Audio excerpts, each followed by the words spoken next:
Hector with InYoCruise.com. Today we're actually going to be doing a breakdown and filter clean on this Jandy CL series. It's a quad cartridge filter. This pool has been getting a check error flow on the Pool Pilot Digital Nano salt system.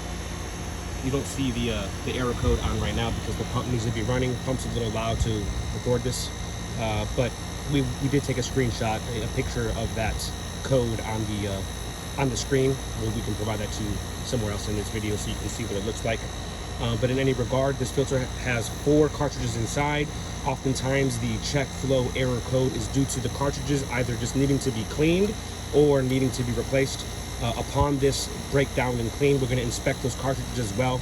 I'll break that down to show you what to look for on those cartridges to help you know for sure whether the cartridge elements are going bad or not. But the only other 2 things that could be causing the error code on that Pool Pilot Digital Nano would be the screen located under this union. Sometimes those screens can get clogged with debris, dirt and debris, and need to be cleaned out. I already checked that maybe 2 weeks ago. And after this these cartridges are cleaned, if the code still arises, the only thing left would be this.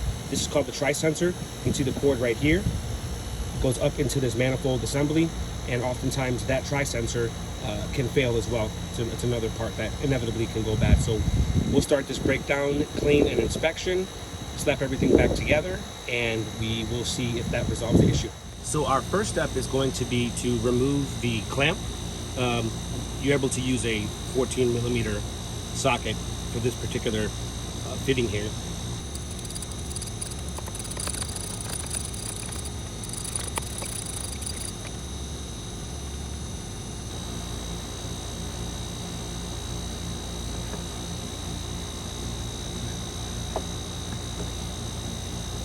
We're going to probably clean these surfaces as well. That'll help when reassembling the filter for a smoother, better seal. Also, what we'll do is we will remove the drain cap on the bottom of the filter there, the black cap. That helps to properly drain the filter, removing pressure within the filter, which makes it oftentimes more difficult to remove the lid. So by removing that cap, it releases the water pressure being held within, making the lid easier to remove.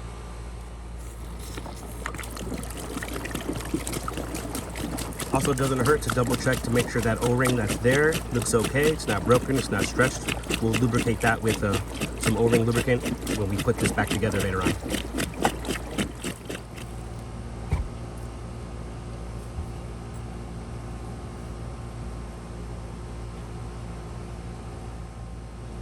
And there are our 4 cartridges. It's the manifold assembly. We're going to remove that from this pipe here. It's most commonly called the standpipe. Filter cartridges look okay, but we'll get a closer look here when we take everything apart and give her a cleaning and a closer inspection.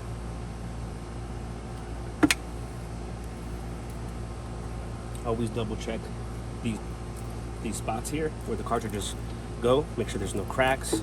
These manifolds, once they crack, it affects the water flow going through the cartridges, and the water will not be filtering as good as it should when you have cracks on these manifolds. Looks pretty good. We'll clean up this surface again where it goes to the standpipe. Lube that up to make sure it seals well. So the cartridges look pretty good. As I was explaining about the bands, these are the bands here. You can see right here this is starting to separate, which essentially can cause these cloth layers to come together, not properly filtering the water. See, these look okay. So for the most part, these cartridges are okay. I'll give these a good hose down, pressure nozzle, water hose. They probably have at least, I would guesstimate about 3 to 6 months left. Might be a little staining on there. Could use some degreaser type cleaner, maybe some diluted acid as well. There's different kinds of filter cleaners out there. You can see on the website as well. We should have some. And then clean them and start putting stuff back together.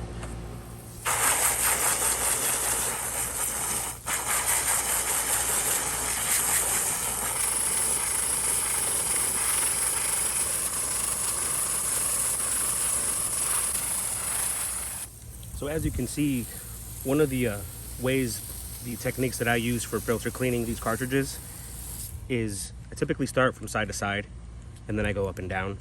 Side to side sort of, it cleans it, but also helps loosen a lot of it. And then the up and down motion gets in between the paper elements a little bit more efficiently. Work down, typically flip up the cartridge upside down, do it again to kind of get spots that you may not have been able to get on that first round.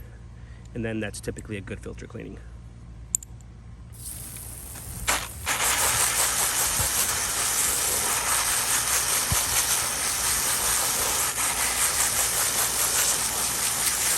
Just clean the cartridges, and before getting ready to place them back into the filter body, I just wanted to show you how this manifold, the bottom manifold, essentially is designed. You can see the 4 spots where the cartridges will sit on top of. Essentially, we'll put the cartridges on those places, then we'll put the top manifold back on. So we went ahead and removed the O-ring. We're going to rinse this down, or even maybe possibly just rinse it in the swimming pool. Again, the surface area here where the O-ring sits, you can kind of see some grit on there. I'm going to hose all that down.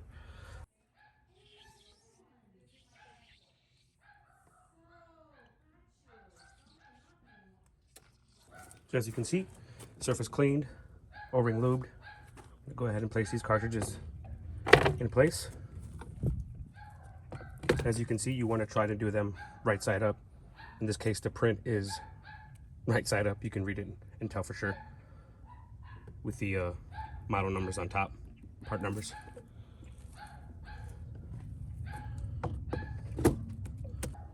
And we're going to clean this manifold up real good. Water hose, get all these surfaces, help seal it. Standpipe is that white pipe there. There's an O-ring there. It's got a little debris and such on it, so we'll clean that up. Again, water hose, lubricant, and put this on top of the cartridge onto the standpipe. So again, we're going to clean, now this is the lid surface where it meets the seal. We'll hose that down, clean it off, make sure there's no more grit or dirt debris on that surface. And again, we're also going to go ahead and clean the inside of this clamp all the way around. That helps to better seal the lid to the base when you put the clamp back down. Just taking that extra moment to do these kind of preventative measures now makes it more foolproof that when you reassemble the lid to the filter base, that you'll get a seal first try. So I'm going to go ahead and show you as well. This is that bolt clamp assembly that we took off in the very beginning. I'm going to use some multi-purpose silicone lubricant on here.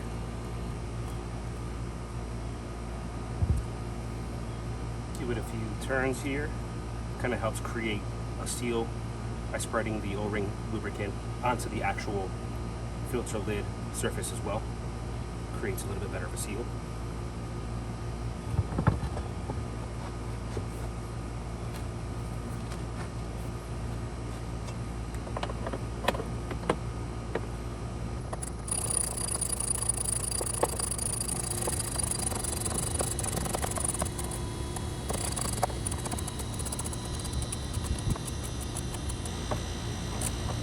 That should be good.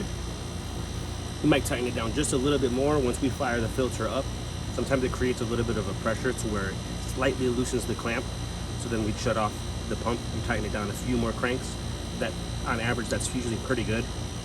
Also, while we're here, just one of the telltale signs that a clamp is actually failing or failed is when you are able to tighten down the clamp to the point where they're touching, both sides are touching each other.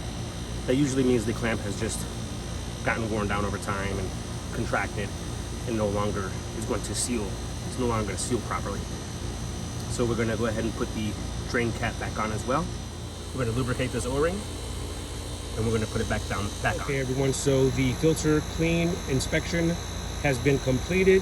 Reassembly's been done. We've got no leaks at that clamp. Typically when you'll see a leak, if everything did not come back together well, it's most often along this portion of the clamp where it comes together. Sometimes on the opposite end, where there's essentially a swivel assembly on this side of the clamp to help it open and close. Sometimes you'll see a drip along the body as well. Also, the check flow error code on the Pool Pilot Digital Nano did go away, so that's a good sign. Essentially, that's 2 birds with 1 stone. You get to regular clean on that filter, as well as troubleshooting that autopilot I'm going to have the homeowner watch it for about a day or two just to see if that code by chance comes back. And if so, we'll go ahead and tackle that tri-sensor that I explained to you earlier. We'll replace that, and if need be, provide you with some of that content as well on that how-to guide. Other than that, we're good to go. Please like, subscribe to this channel and this video. Feel free to join Pool People by In Your Pools, the Facebook group. We have all kinds of content there where other homeowners, pool owners, technicians share their experiences, their troubleshooting, and also, tips with helping each other. So that's a good source if you need further assistance. Other than that, please have a great day and take care.